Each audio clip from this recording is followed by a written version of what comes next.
Benedict, may mga kababayan pa ba tayo na nandyan sa Quezon City Memorial Circle? Magandang tanghali, Aga. Ngayon nga ay may mga kababayan pa rin tayo na dumadating nga dito sa Quezon City Memorial Circle para mamasyal.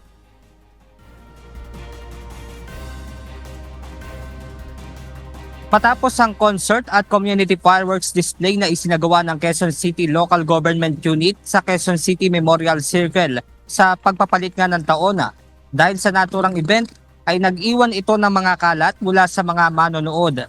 Kaya naman nagtulong-tulong ang Department of Sanitation and Cleanup Works, Quezon Memorial Circle Administration at ilang volunteers upang maglinis ng naturang kalat sa naturang lugar. Samantala, sa pag-ikot naman natin kanina, may mga lugar din sa Quezon City na bakas pa ang mga kalat ng paputok. Ilan kasi sa mga kababayan natin ay hindi pa totally nalilinis ang mga kalsada.